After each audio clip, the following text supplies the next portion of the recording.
சொந்தங்களுக்கு வணக்கம். மீண்டும் அனைவரை சந்திப்பதில் மிக்க மகிழ்ச்சி. இந்த வீடியோவில் என்ன விடயம் சம்பந்தமாக பார்க்க போகிறோம் அப்படின்னு சொன்னால், தன்னுடைய பிள்ளையை தன்னுடைய பெற்றோர்கள் இன்று வரை தேடுவதில்லை. தன்னுடைய பெற்றோர்கள் இன்று வரை தன்னுடைய பிள்ளைகளை தூக்கி கையில் கொஞ்சியதில்லை அப்படின்ற ஒரு சம்பவம் தொடர்பாக ஒரு சகோதரி ஒருவர் பகிர்ந்த விஷயத்தை அவங்களோட பகிர்ந்து கொள்ள போகிறோம். ஒவ்வொரு நாளும் ஒவ்வொரு விஷயங்கள், நிறைய விஷயங்கள் இந்த எங்களுடைய தமிழ் கடைகளினுடைய முதலாளிகள் சம்பந்தமாக நிறைய வந்து கொண்டிருக்கு. சரி, அவற்றோடு இந்த விஷயங்களையும் உங்களோட பகிர்ந்து கொள்கிறேன். இது கொஞ்சம் கவலையான வேதனையான பகிர்வாக இருக்கும். பெண் பிள்ளைகளை பெற்ற அப்பாக்கள் அம்மாக்கள் கொஞ்சம் இது வேதனையாக இருக்கும். அப்படிப்பட்ட ஒரு பகிர்வு தான். வீடியோ ஃபுல்லாக பாருங்கள், பார்த்துட்டு உங்களுடைய கருத்துக்களை சொல்லுங்கள்.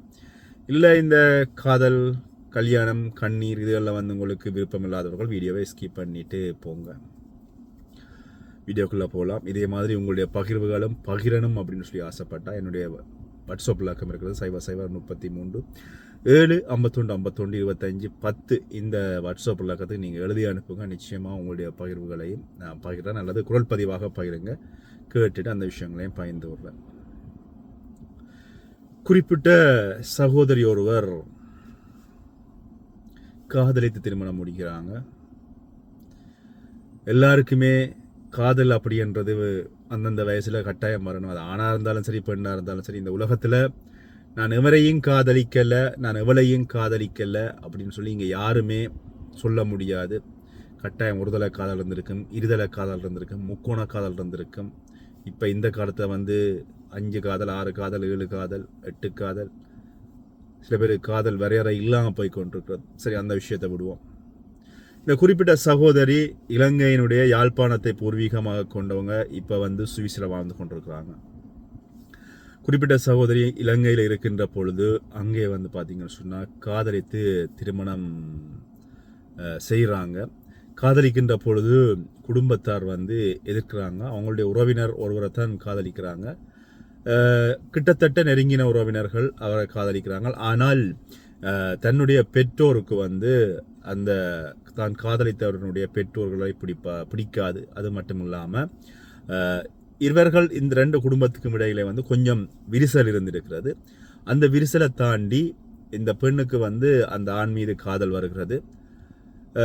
ஒரு நிகழ்வொன்றில் இருவருமே சந்திக்கிறாங்க. அதுக்கப்புறம் தான் இவர்கள் இருவருமே உறவினர்கள் அப்படின்னு தெரிய வருகிறது. ஆனால் அதுக்கு முதல் இருவருமே எங்கேயாவது வேறு நிகழ்வுகளில் கண்டாலும் அவர்கள் வந்து உறவினர்கள் அப்படின்னு சொல்லி தெரியாது. ஆனால் இறுதியாக ஒரு நெருங்கிய உறவினர்கள் உடைய ஒரு நிகழ்வில் வந்து இருவருமே சந்திக்கின்ற பொழுது இவர்கள் இருவருமே நெருங்கின உறவினர்களாக தெரிய வருகிறது. அதுக்கப்புறமாக குறிப்பிட்ட ஆண் வந்து அவருடைய கணவர், இப்போ அவர்களுடைய கணவர், அவர் வந்து இந்த சகோதரியிடம் வந்து வளமையான பேச்சுக்கள் கதைக்கிறார். கதைச்சி போட்டு அதுக்கப்புறமாக இவருடைய தொலைபேசிகளை கதை வாங்கி அதுக்கப்புறமாக இருவருமே உறவினர் என்கின்றதன் அடிப்படையில் கதைக்கிறாங்க. அதுக்கப்புறமா காலங்கள் நகர அந்த உறவு அப்படின்றது காதலாகிறது. குறிப்பிட்ட ஆணுக்கு இந்த பெண்ணை பிடிக்கிறது, பெண்ணுக்கு இந்த ஆணை பிடிக்கிறது. அதுக்கப்புறமாக இந்த குடும்பங்கள் 2க்கும் இடையிலான பிரச்சனைகள் இரு குடும்பத்துக்கும் தெரிய வருகின்றன. இரு குடும்பத்தினுடைய பிரச்சனைகள் இருவருக்கும் தெரிய வருகின்ற பொழுது குறிப்பிட்ட பெண்மணி சொல்கிறாங்க, இந்த காதலுக்கு வந்து என்னுடைய பெற்றோர் வந்து ஏற்றுக்கொள்ள மாட்டாங்க, எனக்கு என்ன செய்கிறேன்னு தெரியல, நாங்கள் இருவருமே பிரிஞ்சிடுவோம் அப்படின்னு சொல்லி. ஆனால் குறிப்பிட்ட ஆண் வந்து தன்னுடைய காதலில் உறுதியாக இருக்கிறார். அது என்ன பிரச்சனை வந்தாலும் பார்த்துக்கொள்ளலாம், நான் உன்னை வந்து கண் கலங்காமல் பார்த்துக்கொள்வேன், என்னை நம்பு அப்படின்னு சொல்லி குறிப்பிட்ட ஆண் வந்து நம்பிக்கை கொடுக்குறாங்க. அதன் அடிப்படையில் வந்து இருவருமே குறிப்பிட்ட ஆணினுடைய பெற்றோர்கள் பெண் வீட்டில் வந்து முறைப்படி பெண் கேட்குறாங்க. என்னதான் சண்டை இருந்தாலும் பிரச்சனை இல்லை, நாங்கள் ஒருவருக்கு ஒரு உறவினர்கள், சண்டைகள் தவறுகளை மன்னித்து எங்களுடைய ஆணுக்கு வந்து நீங்கள் உங்களுடைய பெண்ணை கட்டி கொடுங்க அப்படின்னு சொல்லி கேட்கின்ற பொழுது பெண் வீட்டார் அதுக்கு சம்மதம் தெரிவிக்கல.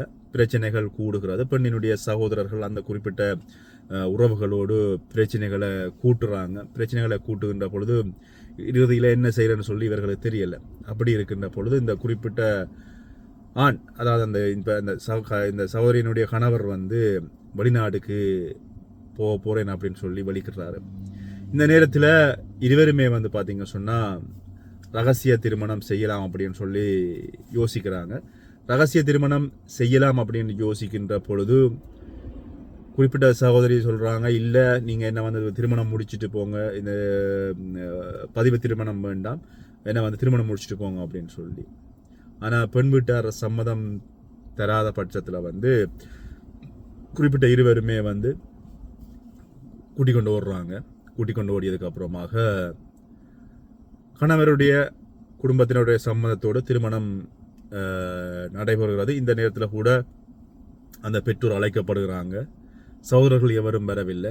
குறிப்பிட்ட பெண்ணினுடைய தந்தை அது மட்டும் இல்லை தாயார் இருவருமே வந்து கடமைக்கு நின்று அந்த திருமணத்தை முடிச்சு விட்டு போகிறாங்கன்னு சொன்னால் ஊரில் எல்லாருக்குமே தெரிஞ்சுட்டு அதனால் சரி, இந்த திருமணம் முடிஞ்சதுக்கு அப்புறமாக குறிப்பிட்ட பெண்ணினுடைய கணவர் வெளிநாடு அப்படின்னு சொல்லி வலிக்கிறாரு.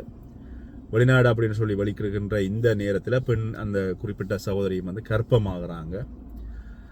குறிப்பிட்ட சகோதரர் வெளிநாடு வலிக்கிற பயணங்கள் கொஞ்சம் கொஞ்சம் தாமதமாக இருக்கின்ற பொழுது குறிப்பிட்ட பெண்ணுக்கு குழந்தை பிறக்கிறது. முதலாவது ஆண் குழந்தை, அதுக்கப்புறமாக ஆண் குழந்தை எல்லாம் மன்னிக்க முதலாவது பெண் குழந்தை. அதுக்கப்புறமாக அந்த பெண் குழந்தை பிறக்கின்ற பொழுது அந்த குறிப்பிட்ட பெண்ணினுடைய வீட்டில் வந்து சொல்லப்படுகிறது, குறிப்பிட்ட பெண்ணினுடைய பெற்றோர் யாருமே வரவில்லை, அந்த பிள்ளை எப்படின்னு சொல்லி பார்க்கவில்லை அப்படின்னு சொல்லி சொல்லப்படுவது. இப்படியே இருந்து குறிப்பிட்ட காலங்கள் நகர்கின்ற பொழுது குறிப்பிட்ட ஆண் வந்து வெளிநாடு வந்துடுறாரு. வந்ததுக்கப்புறமா குறிப்பிட்ட பெண்ணுக்கும் வந்து பார்த்திங்க சொன்னால் ஸ்பான்சர் பண்ணி பெண்ணும் வந்து வெளிநாடு வருகிறாங்க. அதுக்கப்புறமாக மீண்டும் 2 பெண் குழந்தைகள், 3 பெண் குழந்தைகள். அதுக்கப்புறமாக அவர்களுடைய வாழ்க்கை சந்தோஷமாக போகிறது. சந்தோஷமாக போவது மட்டுமில்லாமல் இந்த சகோதரியினுடைய சகோதரர்கள் எல்லாருமே திருமணம் முடித்து தங்க வாழ்க்கையை பார்க்க வலிக்கிட்டாங்க. பெற்றோரை கொஞ்சம் கொஞ்சமாக கைகழுவி விட்டார்கள் அப்படின்னு சொல்லலாம். ஆனால் இந்த நேரத்தில் வந்து பார்த்தீங்கன்னு சொன்னால் அந்த பெண்ணினுடைய பெற்றோரை வந்து யாருமே பார்க்குறதில்ல. இப்படி இருக்கின்ற பொழுது அந்த சகோதரி வந்து அந்த பெற்றோரை வந்து பார்க்குறாங்க. அந்த பெற்றோருக்கு தேவையான சேவைகள் எல்லாத்தையுமே வந்து தான் காசு கொடுத்து எல்லாமே வந்து என்னென்ன தேவைகளோ அவற்றை மருத்துவ செலவாக இருக்கலாம் அல்லது வேறு தேவைகளாக இருக்கலாம், எல்லாத்தையுமே இந்த பெண்மணி இந்த சகோதரி வந்து பூர்த்தி செய்கிறாங்க. ஆனால் இந்த பூர்த்தி செய்தது மட்டும் இல்லாமல் குறிப்பிட்ட சகோதரி நாட்டுக்கு போகிறாங்க கணவர் மனைவி சகிதம். ஆனாலும் அந்த சகோதரரை அவரோட கணவரை வந்து இந்த மனைவியுடைய பெற்றோரை ஏற்றுக்கொள்ள தயாராக இல்லை. அதை கடந்து அந்த பெற்றோரை ஏற்றுக்கொள்வது மட்டுமில்லாமல் இந்த தன்னுடைய பிள்ளைகளையும் வந்து இவர்கள் யாருமே ஏற்றுக்கொள்ளவில்லை. குறிப்பிட்ட பெற்றோர்களை வந்து தான் பார்க்கறது மட்டும் இல்லாமல் இப்போ வந்து சுவிஸில் இருந்து விடுமுறைக்கு இலங்கைக்கு போய் வந்தாலும் இன்று வரைக்கும் தன்னுடைய பிள்ளைகளை வந்து தன்னுடைய பெற்றோர்கள் அரவணைப்பதில்லை. தன்னுடைய பிள்ளைகளுக்கு தன்னுடைய பெற்றோர்கள் அன்பு பாசம் காட்டுவதில்லை. தன்னுடைய கணவரை வந்து எப்போவுமே வந்து ஒரு 3வது மனுஷனாக அல்லது வந்து ஒரு வேண்டாத மனுஷனாகத்தான் பார்க்குறாங்க. தான் என்னதான் தன்னுடைய பெற்றோர் அப்படின்னு சொல்லி தான் வந்து பெற்றோரை கவனமாக பார்த்தாலும் தன்னுடைய பெற்றோர்கள் தன்னுடைய குடும்பத்தையும் தன்னுடைய கணவரையும் வேறொரு நபராக பார்க்கறது அப்படின்றது வந்து என்னால் இன்று வரை ஜீரணிக்க முடியாத ஒரு விஷயமாக இருக்கிறதாக குறிப்பிட்ட சகோதரி சொல்கிறாங்க. அது மட்டும் இல்லாமல் தன்னுடைய பிள்ளைகள் இன்னமும் தன்னுடைய தாத்தா அம்மம்மாவினுடைய அன்புக்காக ஏங்குகிறது. அதுகள் போய் கதைச்சாலும் ஏதோ வேண்டாத பிள்ளை போல அல்லது வெறுப்பாக தன்னுடைய பிள்ளைகளை பார்ப்பது போல குறிப்பிட்ட சகோதரி சொல்கிறாங்க. தன்னுடைய மற்ற சகோதரர்களுடைய பிள்ளைகள் வந்தால் அவர்களோடு அன்பாக அரவணைத்து பேசுகின்ற தன்னுடைய பெற்றோர்கள் தான் காதலித்து திருமணம் செய்ததன் விளைவாக இன்று வரை தன்னுடைய பிள்ளைகளை அல்லது தன்னுடைய பிள்ளைகளோடு நெருங்கி பேசுவதில்லை, அன்பாக பேசுவதில்லை, அவங்களுக்கு ஒரு பாசத்தை காட்டுவதில்லை. இது எனக்கு தொடர்ச்சியாக ஒரு உறுத்தலான ஒரு விஷயமாக இருக்கிறது. அதனால் நீங்கள் யாராவது காதலி திருமணம் செய்கிறவர்களாக இருந்தால் காதலித்து திருமணம் செய்கின்ற பொழுது உங்களுடைய பெற்றோருடைய சம்மதத்தோடு திருமணம் செய்யுங்க.